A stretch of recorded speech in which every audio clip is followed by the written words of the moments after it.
Bonjour et bienvenue dans ce nouveau tutoriel sur le logiciel Artefact.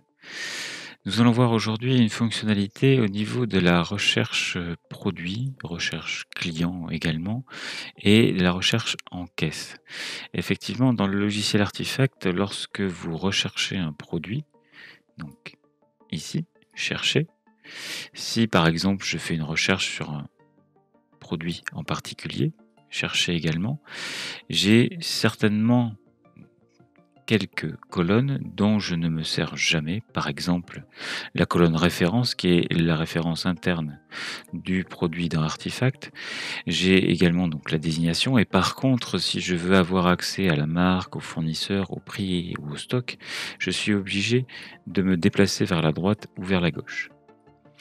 Dans ce cadre, nous avons mis en place un système de colonnes qui est modifiable, c'est-à-dire que par exemple ici, si cette colonne-là référence ne vous est d'aucune utilité, à ce moment-là, en faisant un clic droit sur cette colonne, je peux par exemple la supprimer et me retrouver avec la référence fournisseur uniquement.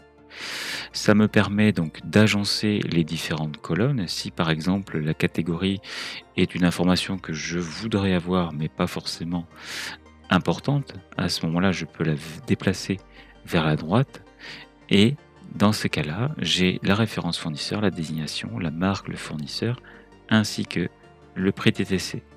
De la même manière, ici, on voit que j'ai le stock tout à droite. Je peux faire en sorte que ce stock apparaisse avant la catégorie et de ce fait, donc, j'aurai les informations dont j'ai besoin directement lorsque je vais faire une recherche.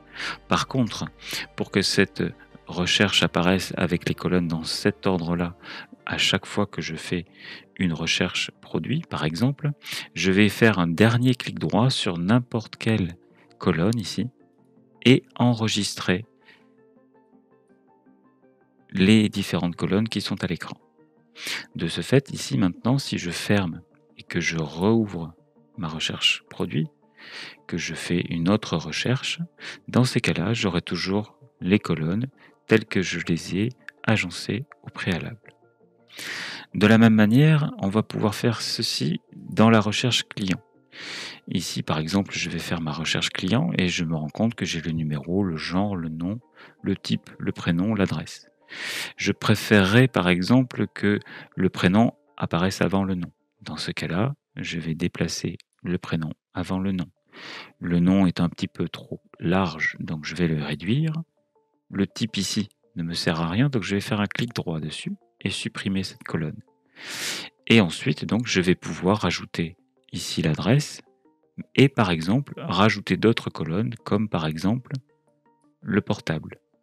Le portable est un petit peu mal agencé, donc je vais le remettre avant le solde et ce qui fait que un dernier clic droit et enregistrer l'agencement des colonnes pour que à chaque fois que je fais faire une recherche client, je vais me retrouver avec l'agencement que j'ai prévu et enregistré au préalable.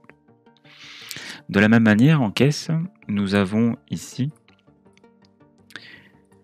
la possibilité, en cliquant sur la petite loupe ici, d'accéder à la recherche dynamique.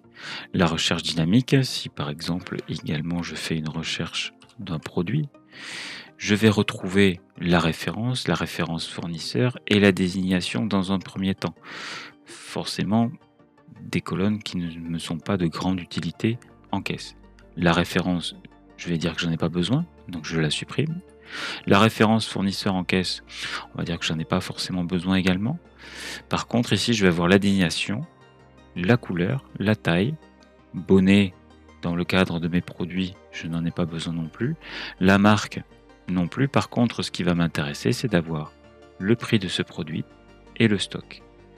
Dans ces cas-là, je peux réagrandir un petit peu cette colonne-là, par exemple. Et de la même manière, ici, une dernière fois, clic droit sur l'intitulé des colonnes et enregistrer. Pour que, à chaque fois que je vais faire une recherche en caisse, comme pour la recherche client qu'on vient de voir et la recherche produit, je vais accéder ici donc à ma recherche avec les différentes colonnes que j'aurais mis en place et qui me sont utiles. Ainsi s'achève ce tutoriel sur Artefact. À bientôt pour de prochaines vidéos.